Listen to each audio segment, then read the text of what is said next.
All right, we're live. Anybody that's here already or is watching the playback, hello to you. Thanks for dropping in here. This has been a long time coming for James and I. This is our first episode of our podcast, Off-Road with the Abrams. James, this has been sort of your brainchild for quite some time, right? That's right. We've done a couple of versions of this first episode, and it's taken a while for us to try to figure out the best way to go about it. And just so happened, starting to use Zoom, that it seemed like this would be maybe the easiest way to do it, eh, John? Absolutely, yeah. So what James and I are doing right now, we're not like checking our email while we're actually just trying to let you all know what we're doing. So we're sharing here to. Okay, I got it to the Instagram story. I think it's there. So if you're on Instagram with us, you can check us out there and swipe up, and you can join the Off-Road with the Abrams podcast, episode 1 on Instagram.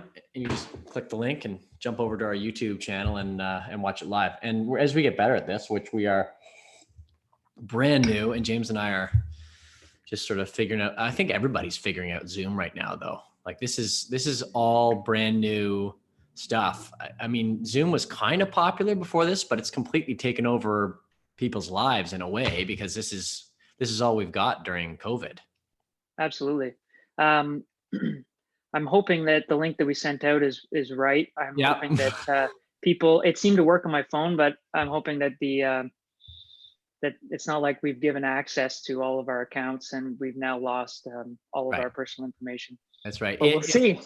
If we're lucky, if we're lucky, cousin Doug and somebody over in South Korea are the only 2 people watching it.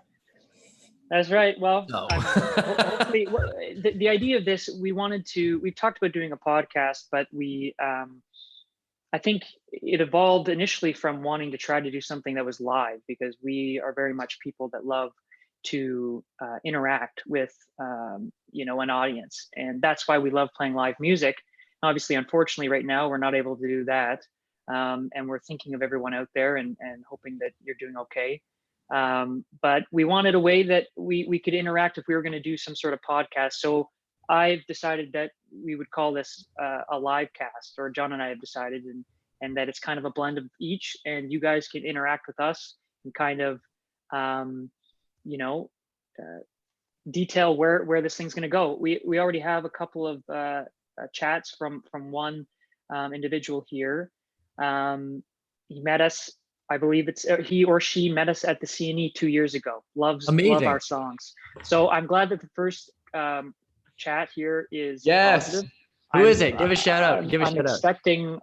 I'm expecting that we may have messages that aren't necessarily all positive, but that's all right. It's nice to start on a positive note, and that's why we wanted this to be open. And obviously, if things get offside, we'll have to remove some of your comments. But if it's all in good fun, this is what makes this whole process more exciting for John and I, honestly, right, John? Yeah. Well, and I think the other thing is that James and I have built our whole career out of being live performers. I mean, so much of our life has been spent out on the road touring together, certainly starting out with our family when we were really young.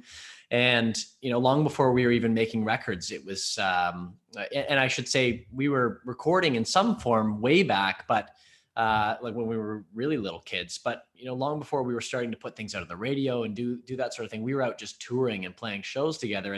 And so for us, the opportunity to be live with you is actually sort of cutting right to the core of exactly why we play music. James and I love to play music because we get to connect with people at shows. I mean, that's the reason we put music out there into the marketplace. It's the reason we put music out on the radio. The hope is that more people will come to shows that we can connect with. And when we say connect, we mean certainly on stage, but and James can talk about this too, but after the show, we always have a policy that no matter what show we're at, even if it's Boots and Hearts or if it's a small community theater in a rural part of the Midwest of the United States, or where we are, across Canada, across North America, across the world, we always try and, well, we pretty much do. I can't remember a time where we haven't gone out after the show and we did a meet and greet with everybody that would like to come up and chat with us. And sometimes that meet and greet takes longer than the show took itself. But we typically have a policy that, and the guys just sleep on the bus, but we typically have a policy that we stay until the last person's gone. And I think that's what energizes us to write more songs. We certainly pick up a whole lot of really funny stories from people who are willing to to spill their life story in the line, and there's some great inspiration that comes from that. So that really is the core of what we like to do, and that's why we wanted this to be live, so that people could jump on, make comments. You know what? If we get some real left field comments, hey James, we've had some left field comments for sure in the lineup after shows, right? So oh yeah, so we're good with both, and it's just nice to interact with people. And we have one other comment here saying, I believe it's from either a relative of the first individual who commented, who says, love the reminder CD, play it all the time in my car when driving to and from work. So that's amazing. Awesome. That's a great start to our chat interaction. But basically, you've touched on a lot of the reasons, John, why we wanted to do this. But I also think that it's nice to kind of get back to YouTube, where we used to do a lot of making different content and putting up videos of all sorts of stuff that people can find. They're still up, and it was, we kind of, for a certain period of time, we were really focused on doing that. I think it's almost about 10 years ago, right? Yeah, totally. It was very early after James and we had moved from our farmhouse that we grew up in Joyceville, Ontario, downtown Kingston. And we were starting to go to school at Queen's there. And we did a bunch of different sort of what we were trying to make viral videos there. And, where we go into classes and, James I think there's one video there where I know there is, I think it's still there, of James wearing an old man grandpa mask and a Superman suit, which has a story on its own. And James played his fiddle, and he bombed a major, like a large media class, which was like 700 people in an auditorium or something like that, playing fiddle. And the Superman suit, let's just call it what it is. Cause I don't think any of the members of the band, I don't think Jacob or any of the members of the band Headley are watching this, but we, through very convoluted means, ended up acquiring Jacob's Headley Superman suit. I think he left it behind at a show one time, and our sound guy at the time had picked it up. Now, it exchanged a few hands before it got to us. But we currently still, it's somewhere in a drawer, maybe out at the farm. And so we wore Headley's or Jacob's Superman suit for that video. James did for that video. We still have it somewhere. Yeah, well, I think, if people stick around, I'll pull that video up. I have it dialed right to the one portion of that video that we reference sometimes, John. So maybe we can take a look at that. Yeah. Before we keep going here, I do want to mention, I don't want to, sort of mess up the pronouncing that person's name, but I believe ELISA was the person who said that they enjoyed the reminder CD, and I'm assuming a relative, Hakeem, but we appreciate your comments. We also got one here from Anthony, who saw us at Big Church Day Out in the UK last year, and they love the music and looking forward to seeing us over there again soon. So that's awesome. Well, we will definitely, be working on coming back. We absolutely love playing over in England and all around. I mean, that's kind of the sad thing about this summer. We weren't going to be coming back to England this year, but we were going to be heading. Well, I'm not sure what the current status is on some of these shows. I mean, we're still waiting to hear, obviously, on a lot of them. But we had quite a summer lined up, and obviously It's difficult because we're still trickling in now, finding out what's happening to different shows, and I think a lot of people are still finding out. But it's looking pretty tough for us, and certainly for a lot of other artists. We were going to be going overseas, and we're still crossing our fingers about the status of these shows, but and waiting to see, obviously. But we're hoping that we can get something out of it, because it's difficult for a lot of artists out there, not just us, but touring for artists is a major part of not just who James and I are in our identity, but it's a major part of our yearly sort of way to keep the lights on. I mean, that's sort of how artists really make their money. And so it's a difficult time when you can't get out and tour.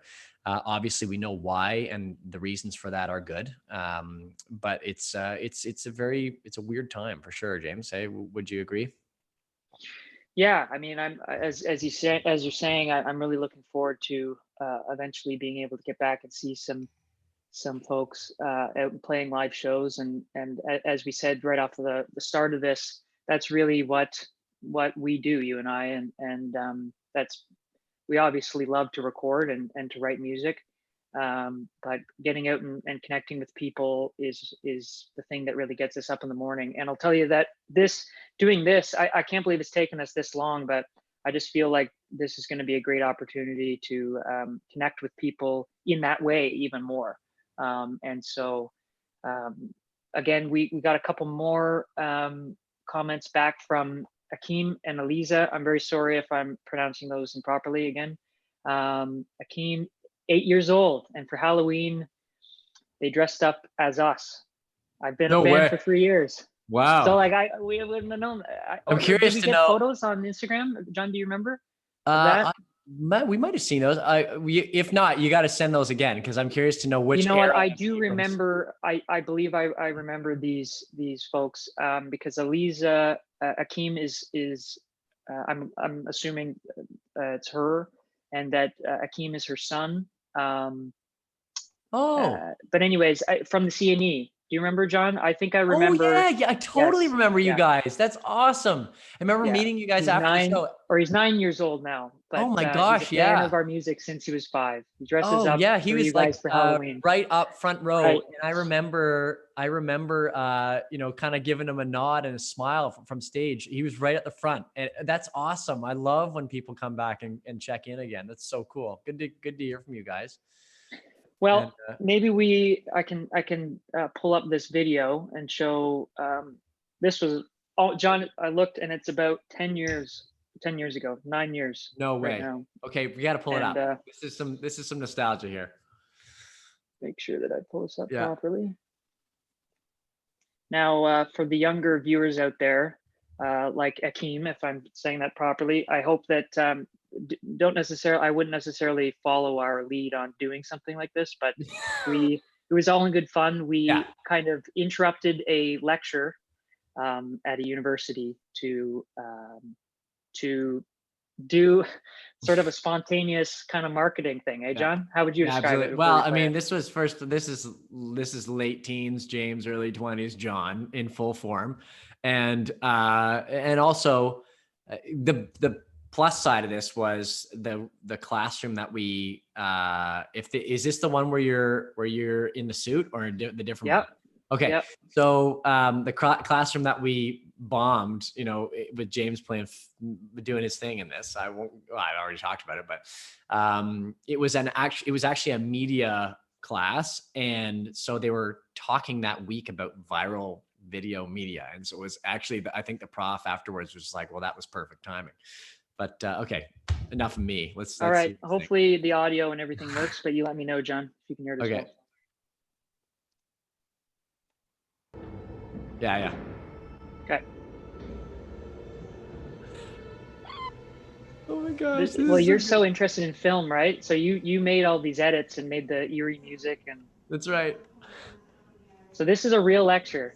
Here we go. And that's me in this suit.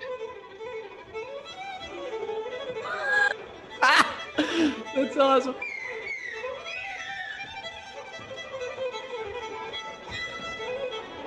I play a full way through this whole fiddle tune.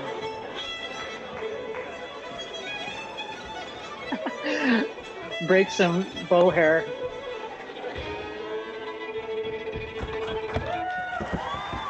The people start cheering. They're good about it.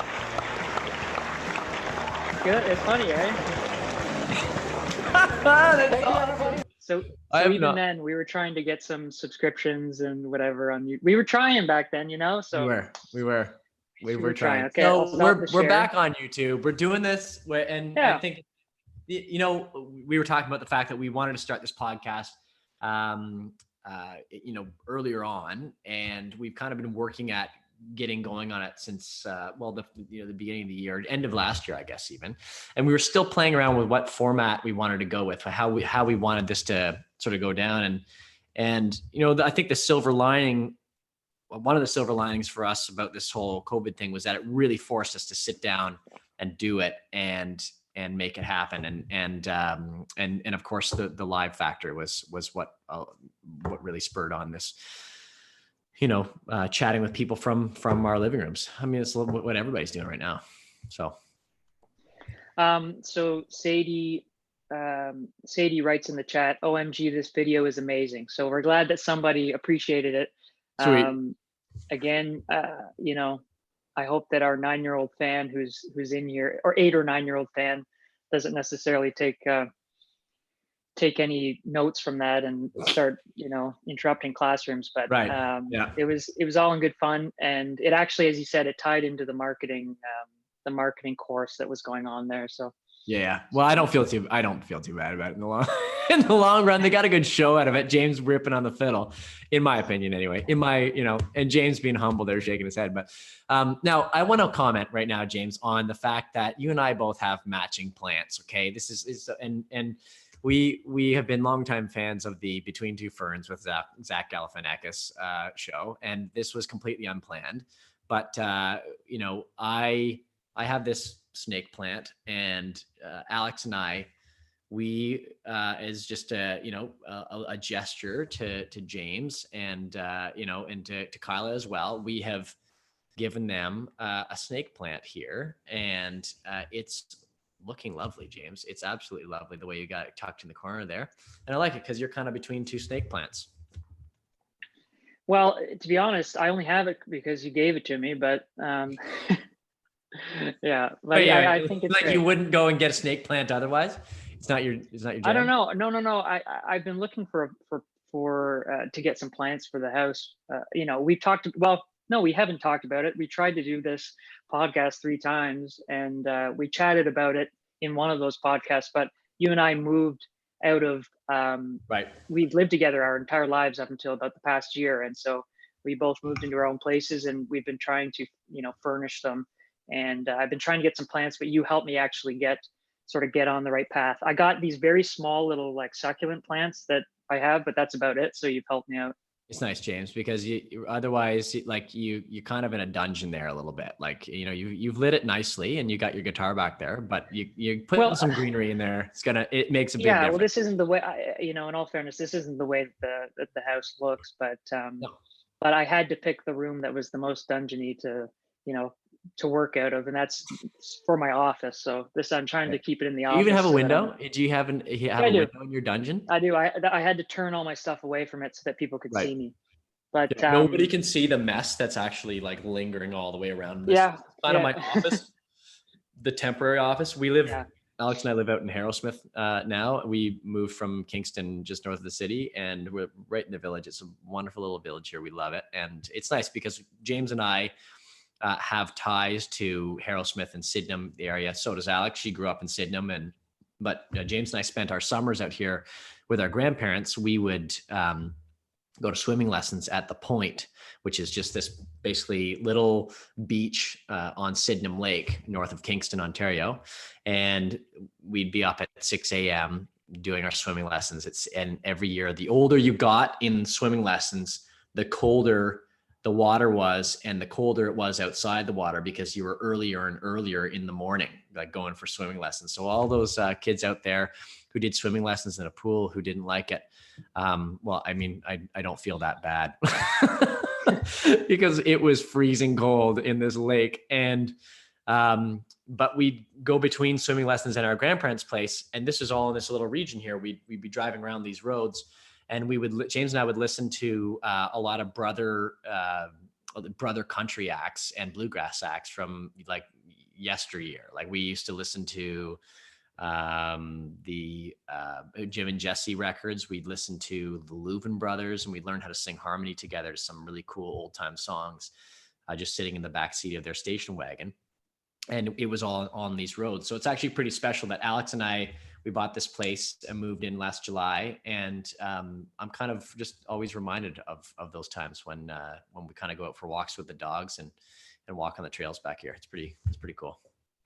Yeah, it finally is getting nicer out, and I was able to go outside and do some yard stuff yesterday, and I posted a picture on our Instagram, but I have a younger, like it's 7-8 month year old kitten, a cat, and she was able to go outside for the first time, and she, just went crazy for that. So it's nice that we're able to finally get out and to appreciate some of the weather, especially when people have been, staying inside. To have both kind of, at least where we're at, to have kind of a colder spring, and to also be trying to stay inside and or stay around home.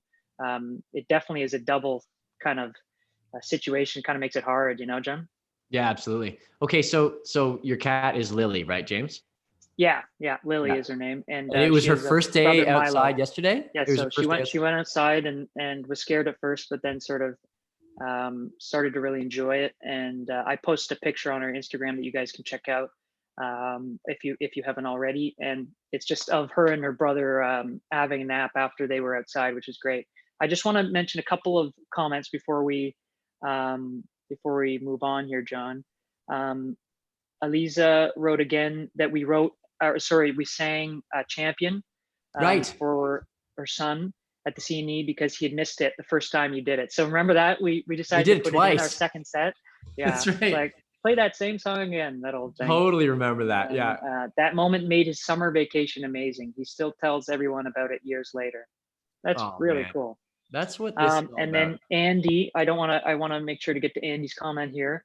As a family, we have some amazing memories of the after parties at the Big Church Day Out over the years since your first visit. We have always enjoyed our chats with you both afterwards. We've had the best chats at that Big Church Day Out show. I would put it up there as probably one of the best, if not the best, venues and festivals that we played at. Wouldn't you say, John? Yeah, absolutely. We've always talked about how there's something really special about that show and our show in Israel that we play right on the Sea of Galilee. Those two shows are just, and the people that support us there, it's just absolutely beautiful. And to talk about lineups after the show, the people at Big Church Day Out, honestly, like it's staggering how many people line up to chat with us. And that's a great example of how we can be out there at the line much longer than the actual show took. I mean, we've been out at the line until 2 or 3 a.m. after we've done that after party show with those people there. And I think it's just awesome to be able to be in country music, but see how it touches people's lives all over the world. It's amazing how country music has, you would think of it as a North American genre, an American genre maybe. And certainly we in Canada know how country music is a major part of Canadians' lives. But not everybody knows how much country music means to people in countries you'd never expect it to be popular. And I think it's because there's this universal message in country music of appreciating the things that really matter. There's a simplicity to moments in life that deserve our attention. I think country music also calls attention to the community that we build with other people, right? I mean, so many songs are about, whether it's the party side of country music, because there's always like the spectrum of country music, right, James? We've talked about this, but whether it's the party side of country music, or whether it's the like nostalgia side, or even like the more old school sort of farm side, whatever kind of brand of country music you play or style of country music you play, oftentimes it talks about getting together with other people and hanging out and community, right? I mean, those songs, a lot of the songs have that tied in the thread, right? So I think that's really great because you actually see these pockets of country music communities all around the world when we do our tours. And last year we were kind of on, I guess, something of a world tour, and we got to see that again and be reminded of that again. Absolutely.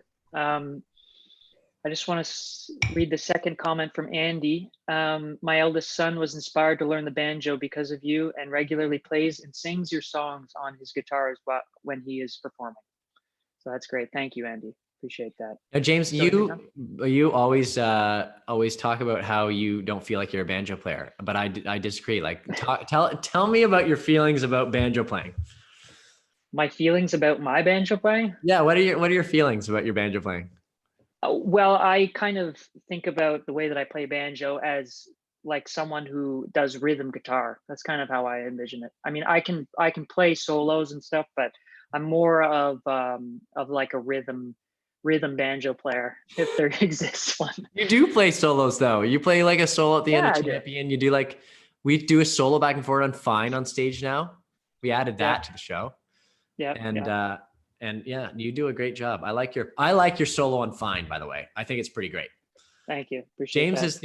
is the classic undersell guy, right? Like he's like, oh, I'm not much of a banjo player, I play fiddle mostly, and believe it or not, like James you actually have now been playing banjo for like 7 years or something. Like and you'd think I'd be better by now, but I don't know. We spent more time on when you think of how far we advanced on the violin though in 7 years, it was like it's probably because you didn't play banjo. How we would push each other, right? When we were younger. Yeah. It was good kind of helping each other to improve. And so for any younger musicians out there, if you have any siblings or family members that play, we always say that to play with other people and to play for other people are really the best ways to get you excited to want to keep improving. Right, John? Yeah, I that's exactly it. I mean, you kind of create a nice healthy pressure on yourself, and you're right, James. We had each other to do that. If one brother was getting better, the other brother would be like, oh man, I got to catch up. I got to get as good as him, and vice versa, right, back and forward. So we always had each other to play, along with, right, and of course with our family, we were able to do that together with them. So that playing together thing is really important because there's nothing worse than, a young person or frankly, anybody, any age learning an instrument. Let's put it there. And actually it's more difficult sometimes for older people, I guess anybody who's not a kid can sometimes feel really self-conscious about, their ability. Right. And so they don't want to share that with anybody. Sometimes there's less of an inhibition in kids to do that. But regardless of whether you're an adult or a kid learning how to play an instrument, get out and play for people and get out and play with other people, even if it scares the living daylights out of you, because you're going to get good fast, because you're going to see the reward when people go, whoa, that was awesome. And that's kind of how we felt when we get on stage and get pushed out there with our family, just like get us out there to sell CDs and stuff. No, I mean, it definitely comes. Anybody who's seen us play live, we talk about this from stage. I think at Big Church Day Out, Andy probably saw or heard some of these stories, but everything that we do comes from, a real family basis, right, John? And that just sort of goes along with that whole idea of having family and or family and friends to kind of support each other to make push someone forward in whatever instrument they're playing or whatever interest they have, whether it be music at all, if it's any sort of field. Yeah. And James and I you and I, man, we still do that, right? When we are songwriting, when we get into the room with somebody new that we haven't written with before, we're always trying to see how we can improve and learn from that other person. And there's a constant sense of collaboration in the way that we try and create music. Right. So even though it's kind of taken a different form because, we've certainly, I think, got to a point now where we're comfortable learning something new on our instrument. And because we do this for a living, we know the inherent reward of getting better. There are other areas of our life. Well, like take this, for example, like this is new for us. And frankly, a little bit like terrifying just to finally hit that button and go, okay, we're live. I mean, we've been live lots of times on air on different things, but we're in control of this thing. But well, and I think that this sort of setup is very much like what we're talking about, and I think that's sort of what my last point was kind of getting towards, was that that sort of family support, is not a lot unlike sort of the support that we get through, reading some chat here and connecting with people through this sort of this medium. And so that's why we wanted to. That was another reason why we wanted to start this, right, John? We got Hakeem writing in, hope COVID-19 is over soon so we can hear new songs from you guys. Thank you, Hakeem. We appreciate that. And then his mom, I believe, said there's a country song. This is probably back when you're talking about country and its roots and stuff. Right. There's a country song for every mood you can have. That's why we love it. And that's why we love it as well. That's an awesome way to put it. I love that. Yeah. Very emotion driven, right, John? Absolutely. And that's the kind of stuff we like to write too. I mean, if we were talking about the spectrum of country music, obviously there's lots of different ways that that's interpreted. And I think the way that James and I like to write songs is really from that emotional side, that nostalgic side, really trying to pull in some of that stuff that really pulls at your heartstrings. Even if it might be an up tempo, really fun jam, we still try and kind of get that in there. And that's a big part of our writing process for sure. Another thing that I wanted to chat with you about, John, is if you're watching stuff right now when you're at home, like what have you been watching? Have you been watching anything? I've been watching. I finally started watching Homeland, and that is a bingey show. And it's funny because people have hot takes on the show. People either love the show or they just like, they're just not interested. And I don't know. I'm really on this like spy sort of spy show kick right now, or movies, right? And so I think Homeland is really hitting that spot for me. Claire Danes is fantastic. She's definitely, you can see memes about it online. She's the master of the ugly cry. She gets this real chin thing going, like the chin wiggle thing going. Listen, Claire Danes, you're not watching this, so I'm not too concerned. But she's phenomenal. Like her acting in Homeland's awesome, and I love the stories are really twisty and turny. And I'm now on season 5. It's really good. What else? Isn't there a main guy actor in that Homeland? Yeah. With the red hair. I think it's Damian Lewis. Yeah, and he's awesome too. So it's a great cast.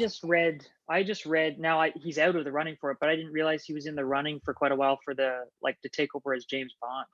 Oh yeah, there's this constant speculation, betting pool, right, on James Bond. Basically, you've got, I think it's just all speculation and people playing the odds, but people are literally betting on who's going to be the next James Bond.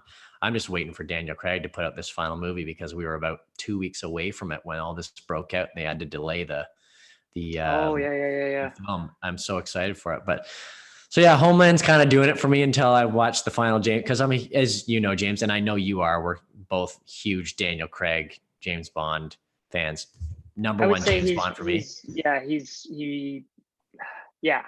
He's one of my favorites, if not my favorite. He is my favorite. He's my favorite. I feel like it's take for anybody who actually likes it. Yeah. No, take a stand. Take a stand. I mean, look at Sean Connery, awesome, and Roger Moore.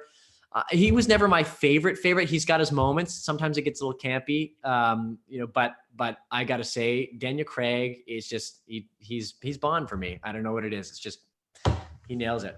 So Homeland. So what else are you watching? Well, it's not so much what I'm watching. So Alex and I we're repainting this whole house, and we've got a lot to do. I mean, it's definitely sort of a work in progress, this place, but we're having a lot of fun with it. And while we're painting, we're listening to Harry Potter on audiobook. And of course, I've seen all the, like a total, for any Potterite or Harry Potter fan out there, this is absolute sacrilege, but I've watched all the films, some of them multiple times, and never read the books. James, of course, you read the books, but we're on Goblet of Fire, and we're doing an audiobook because it's funny. I don't sit down and read very often. Like, you're different than me, James. I don't really sit down and read for pleasure. I read for school, or I read for when I have to read something, but I don't really necessarily sit down and stay on a book as often as a lot of people do. But sometimes I will, and it'll take me through, but it's just I don't know if it's just because I've done so much reading because I have to read while at Queen's, but that's just kind of been my thing. So audiobook is the way to go for me, because I'm standing there painting and we're getting through the book. We're crushing it over a few hours, right? Yeah, I kind of have a bit of a controversial opinion. I've read the books and I enjoyed the movies, but my controversial opinion on the whole thing is I actually wouldn't mind if they redid the movies. And I know that I don't know what you think about that, but okay, well, tell me why. Why? What are the points? What are the things about the Harry Potter movies that you just go? Well, I don't have a list of things written down, but I know that when I went back and watched all of them, because I would just watch it like I guess it would come out in December, right? Right. Well, kind of. I think it came out like December and May, like every year and a half. Right.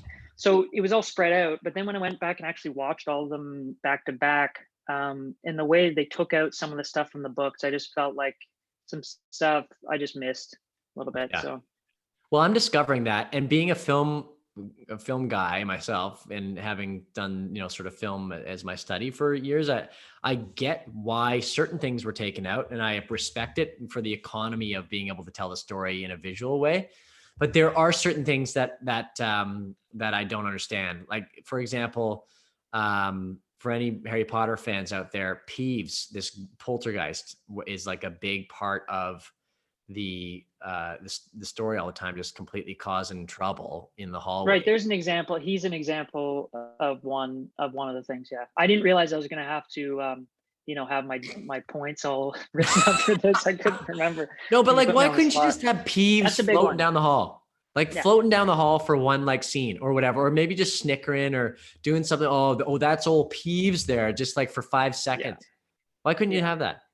So that is a frustrating thing. I mean, that's a minor thing. I think some of the casting was not necessarily choice. It's not a hot take, to say that. There's definitely a few different castings that didn't turn out. I mean, you're doing your best when you're trying to, and that's everybody's opinion. Different people have different opinions about different characters there, but I mean, it's a real crapshoot when you're picking kids out of the fold and hoping that they grow up to be good actors and grow up to nail the part, right? And it's the way it is. It would be a tough thing for sure. But anyway, so you've been listening to that and you've been painting, so you haven't been watching a ton? Well, I mean, so Homeland is what I watch when I'm sort of in between things. And then we've got Disney Plus as well. And so we just watched the new movie Onward. Have you seen that yet? Yeah, I've seen it. Yeah. Oh, I thought it was really good. I love that. Pixar at it again. Yeah. So tell us what you thought about Onward, James. I just thought the story was good, and obviously I love their animation. I feel like they had a few in the past, like 5 years or 8 years, that have kind of been not necessarily as influential as some of those first ones. Oh yeah, for sure. I'm not going to name them because I feel like that's kind of mean, but The Good Dinosaur. I mean, The Good Dinosaur, did it really stick in our mouth? I don't think I finished it. But I mean, like I remember, like, Wall-E was amazing, and obviously back to the originals of Toy Story. And I just watched Monsters Inc. for the first time again. And Monsters Inc. was great. It was so good. I mean, I was younger when that came out, but Anyways, I just thought the story was great. I thought that the music was good, and the obviously their animation is great, but it was just fun. Like I just wanted to be in that world, Yeah. which is the most important part of those, I think. Well, it's also kind of unbelievable how the animation is. I mean, I know some people that we know with little kids now, they watch even Pixar. I mean, Pixar the animation can be more exaggerated, more cartoonish, right? Even though it's really well done. But certain things, and I'm not talking about animation made to look real, as in, sort of CGI. I'm talking about like Frozen or whatever. And the sort of the Disney stuff that looks like people and stuff. I mean, it's there are kids today who don't necessarily, when they're really young, can't figure out, they don't know, oh, wait, is that real or is it not real? And sometimes the kids get like confused. And then there was this part in Moana where they actually had like a music video portion of the film where Moana and the Rock's character. I watched that Maui. recently too. Yeah, Maui. That's a good one. It's really good. And they're singing, right? They're singing over top of like hand-drawn animation, and they look real. And I'm sitting there going, wait a minute, they're animated too. I never thought about that. That's weird. It's really weird. Yeah. So, I mean, that's kind of, Disney Plus has been keeping us going. That's for sure. I mean, it's an easy thing to do. Yeah. One thing I just realized that I got to watch, I just took a drink of my water, and for some reason I have a problem with swallowing too loud, and it switched to me while I was drinking. James, anybody really wants to see so that. Loud. Yeah. Anyways, I've obviously been watching all the popular documentaries and stuff too. And we had a chat with the radio station from our hometown, right, John, about what we were watching recently. And so I've been really up on all the stuff with, I don't know if you've watched Tiger King yet. I've watched all of it, man. I've watched all of it. So that, I think one of my favorite parts of it was that, but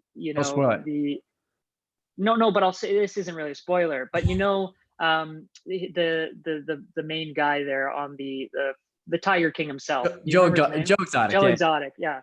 So Joe, he has these country music cut-ins, like cutaways, right, where he's playing country music, and I found out afterward that it wasn't him singing at all.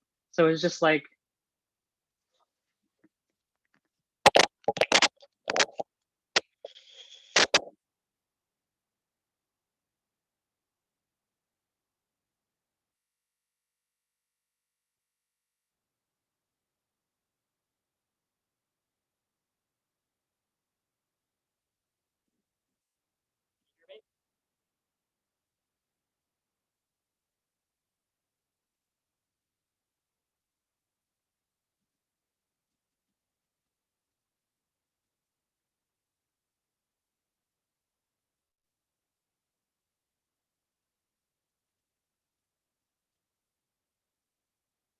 Sorry, it's not. We switched away from you, John. We can't get you here. Could you hear me? Oh, no, you just muted. Did you just mute? No. Yeah, it was. I think I hit my mic and it was muted. What did you not hear? Like everything. You can't do. Okay, you left me stranded, bro. I was like, what did I do? Okay, obviously, first podcast, we're not gonna have this nailed. So I'm gonna go back and explain my Tiger King. Everybody can can go back like a minute there and just watch me just freaking out. Like, no, I'm watching you and you're like, my headphones are screwed up. I was so freaked out. Okay, go ahead, Tiger King. Everything's good. Cool, nothing right? happened. James is playing it cool. He's like, yeah, man, yeah, absolutely, yeah. I get. Meanwhile, not hearing me, just playing out like. Sorry, what you're saying is so interesting. Yeah. Sadie Tremblay says, yes, I love Disney Plus. Okay. Yeah. So way back at Disney Plus is where I left off, apparently. Okay. But let's, Tiger King, let's go again. Please don't hit the mute again. I think I might, because I talk with my hands, I'll whack the mute button. Okay. I'm going to put some tape over it or something. Yeah. So I started watching Tiger King. It got me through. That's for sure. I mean, it's a roller coaster, right? It absolutely just takes you on a ride, episode to episode, and we couldn't stop watching it. like everybody. And yeah, Joe Exotic as a character, and that's really what he's a character. I mean, these so many of these peoples are characters. I mean, it's almost larger than it is larger than life. Like it's so bizarre. So no spoilers, obviously, but for anybody who hasn't seen it out there, it's wild. And like we've definitely you meet all kinds of folks there on the road, and we've definitely had, speaking about chatting with people in the lineup, we've definitely had people in the lineup that are inspirational. Let's leave it at that. Very inspirational. So, and not necessarily unlike Mr. Exotic himself. That's for sure. I also have been watching I watched some of the episodes of the Michael Jordan documentary. I don't know if you've seen that. Oh, I haven't watched it yet.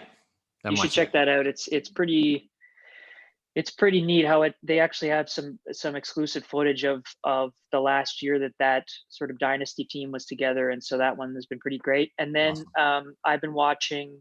I watched some specials on Dolly Parton, Willie Nelson. I didn't catch the Merle Haggard and Kenny Rogers ones, but they were all on A&E, and they're definitely worth watching. The ones that I saw.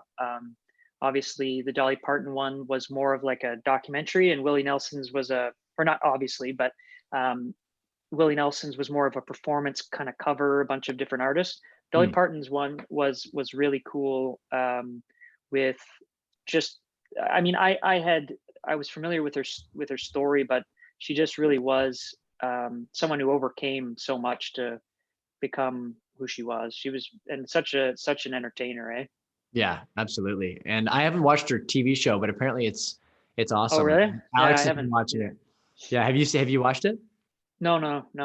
Yeah. Well, she's just such an incredible part of country music history, and I just love her personality. She put out this beautiful tribute, just speaking about Kenny Rogers after his passing, and it was the most sincere, lovely address of their friendship, and you hear that in the way that she sings, and you hear it in her music. I mean, that's absolutely, I don't know, I've just always thought Dolly Parton has always struck me in her music as just having there's just an honesty about the way that it comes across, and I love that about it.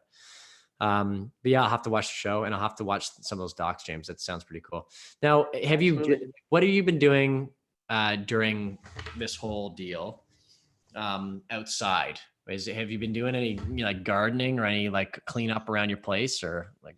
Well, I did recently. There was a tree that had fallen over in the backyard where I'm at, and I'd cut it up in the fall, and then it kind of got away from me. We were away in the fall playing shows and stuff, and so it kind of rolled into spring. And fortunately, I was able to get some help to get a lot of that stuff out of our yard, and got some wood to Dad for his furnace. He has both you guys have outdoor furnaces, eh? That's right. Yeah, for sure. Yeah. So I've just been doing stuff like that. Yeah. He asked for it before you, so that's the reason. So I got that stuff to him, and but just trying to get outside and get some fresh air when I can, and have you been able to get out and do some stuff or what? Yeah, we just did some like grass cutting. I got a total sunburn doing it just the other day. And it was just a normal sort of slightly sunny. It was on my face. You can't see it because I've got the right lighting setting here. I've got the cooler setting to kind of cut down on the red tones of my face, but definitely more so 2 days ago, I looked like, like there's that sort of, that guy out that you might see out there who's just maybe on the verge of having a heart attack, that's like yelling at the cashier, who's like beat red in the face. I mean, that's what I looked like all day yesterday. So I put some cream on it, and away we went. But your tree thing, James, I mean, it's a good thing you cut that down, because that reminded me of a story where we were playing at a show in Madrid, New York. This was years ago. We were teenagers playing at this festival down there in Madrid, New York. Madrid spelt like Madrid, Spain, but it's Madrid, not Madrid, right? And that's how it's pronounced. So we were playing, and literally in the middle of our set, and it's always when James is playing, I think, well, I mean, you were playing some banjo at that time. It seems to me like it's always when James would get up and play a banjo solo or something, that some calamity would happen in the audience. And no joke, we're playing and James has a banjo solo, and this tree, great big, massive, I think it was a willow tree, suddenly just cracks and fall. And I mean, it was a giant tree, falls over on the audience. Now I'm saying this, it's a funny story because nobody got hurt, but falls on the audience in the middle of the show, and everybody was okay, at least from what we knew. But that was not long after, or maybe before, but I feel like it was the same summer, at least, when James played a banjo song on stage at a different festival in upstate New York. I think they've run us out of the state, by the way, because James keeps creating these problems when he plays. But in the same set on stage, James was playing 2 different banjo times. And the first time, somebody in the audience had a heart attack. Friend of ours, actually. He ended up being okay. He's still with us now. Good friend, Howard Bonner, great radio DJ from Kingston, Ontario for many years, and a walking encyclopedia of bluegrass music. He keeled over, and then a hurricane blew through the festival and completely stopped the entire festival. And that was all because of James's banjo part. So maybe you're right about your banjo playing. Wait, you think that it's because of my banjo that all that stuff happened? Is that what that's your take on it? No, probably. So it's not causation, it's correlation, I guess. But I don't know. It always happens when you're playing banjo. Okay, well, I don't know about all the connection between that stuff, but it definitely seems to happen, I guess, at the same time. But that was a crazy situation for sure. And we have lots of crazy for the amount of years that James is offended. We've been playing. James, you look offended. Are you offended? Oh no. I'm trying to think of what to say next. I'm trying to think of just. Yeah. Is that my face looks like I'm offended? Yeah. Well, no, I mean, it was just crazy. I mean, it was a crazy situation. And I believe in your banjo playing, James, and I think you have a lot of energy when you do it, and that's just stuff happens. What I was about to finish with there was that because of how long we've been playing on stage, we're bound to have those kind of stories, and we have a lot of those that we, as we continue to do this, we'll remember them and bring them up. There's a lot of crazy situations we've been in for sure. Oh yeah. Well, as the amount of performances and years go up, the risk goes up too. Yeah. How many years is it now, John? We'll let people know how long we've been playing on stage. Well, I think you and I started singing together when the "Oh Brother Where Art Thou" record came out and film and the soundtrack came out, which was year 2000. So, but we started touring in 2001. So I think it's about 19 years. And I think it was March that we actually started the Abrams Brothers as a company. I mean, because it's, this is a business, right? So we actually started it. And I'll never forget that the people from Queen's University Small Business that went to Queen's Commerce, they came out to the farm, and it was like a school project for them to come out and set up and do a business plan and a marketing plan and all that stuff. And Mom and Dad had them come in and interview you and I and talk about what our vision was. And they helped us set it all up. And we're just like 9 and 11 years old. We were 9 and 11 years old. We were little. And we're just sitting there talking about what we wanted to do. And that was the beginning of the Abrams Brothers for many years. And then it's now been the Abrams for a number of years, just shortened to the Abrams. But yeah, so 19 years, man, touring. The only reason if anybody's wondering why I ask him, it's because John has this weird memory situation where he can remember kind of time in a weird kind of oval that helps him. I don't know if you want to get into that, but it helps him kind of like first episode. He pulls a "That's So Raven" and like does some sort of magic in his eyes.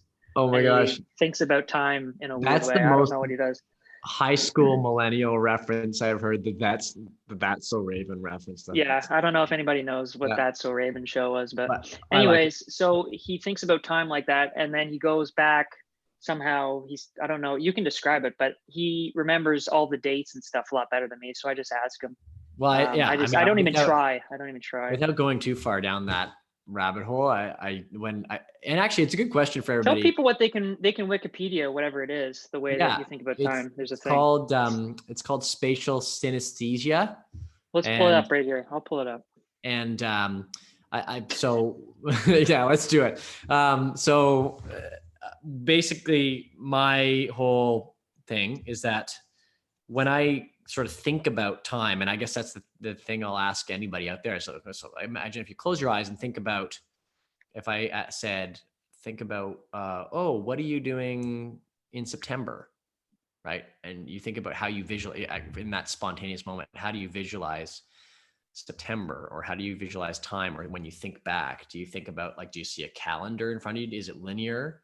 Because when I think about the years of my life backwards, and even ahead, when I think about the years of my life backwards, I think about it in an oval shape, and I think about the year. Okay, can you see this? Yeah. So any calendar year is in like it's like an oval or a circle, kind of. It's like a circle, and then I'm kind of standing in the middle of it, and so basically there's sharper corners on the.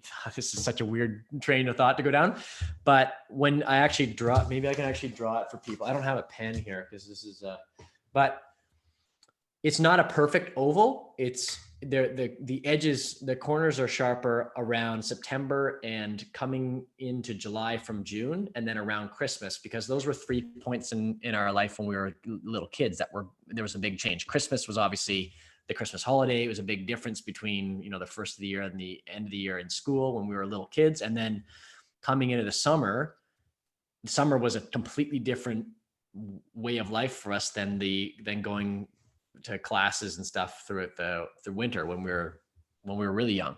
So you see my circle? Yeah, I see your circle. Not too bad.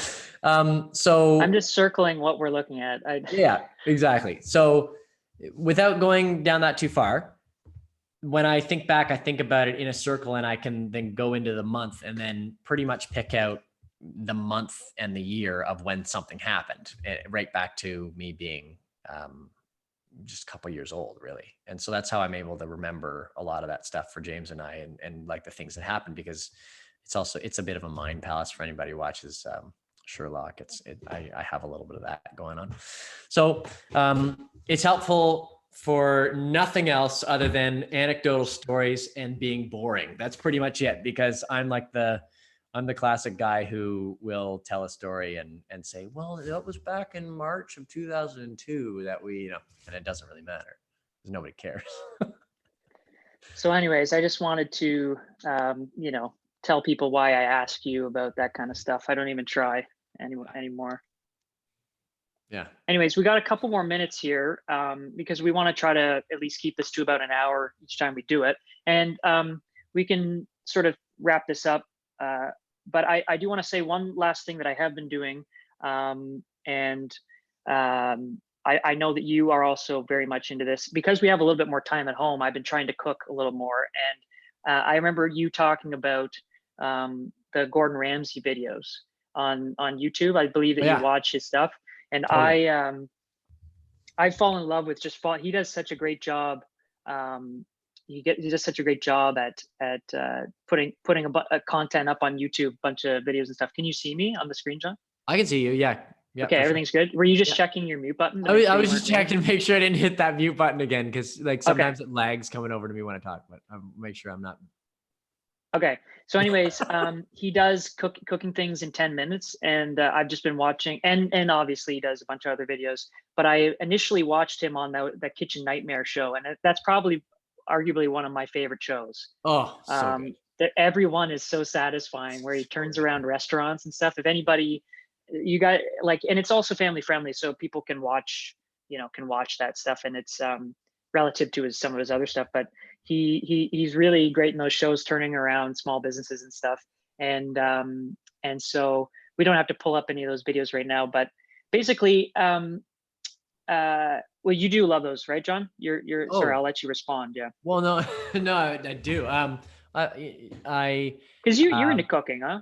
Yeah, I love to, and I think the Gordon Ramsay videos are, because you and I are both very visual people, the way that even the way that we write songs, we're always thinking about, you know, how the lyrics look in our mind. You know, if you close your eyes and think about how the picture of where you're in, I understand why you would want to watch videos on YouTube to learn how to cook rather than just read it in a like a cookbook, because I definitely prefer that. And Gordon Ramsay has these great like 5-minute videos or 10-minute, whatever.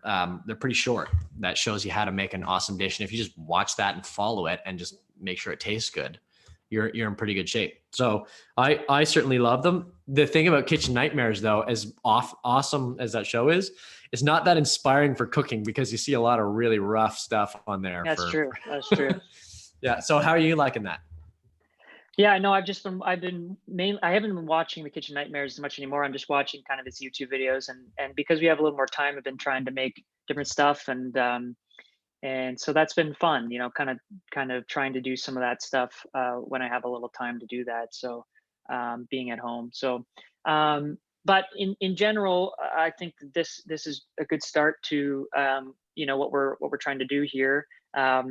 It was basically, I think it went pretty well in terms of not having too many hitches other than you putting on your mute button. I think it'll grow from here in terms of us having some more planned stuff for people, but we wanted to get it up and running and just kind of get some of the hiccups out of the way, and then we are ready to go here. So we're hoping, at least in the beginning, to kind of do it at least once a week, and then we'll kind of grow it from there, hopefully on Mondays. So if you guys are around on Mondays, you can drop in, and you guys can kind of shape the way that the chat goes with it being live, which is really exciting for us. And then, but we'll come with some stuff that we want to share with you guys, and update you on how we're doing, and we want to know how you guys are doing. Well, and we're only going to get better at this with practice. I mean, it's like anything that we've done with music. So bear with us. Yeah. We appreciate anybody who's dropped in today live. Like, we are really thankful for you guys writing the chat, and anybody who's watching this afterwards. We'll have it up on our YouTube channel, and we're really appreciative of you guys watching it there. And if you're able to bear with us, I'm sure that this is going to grow into something that I think will be really fun.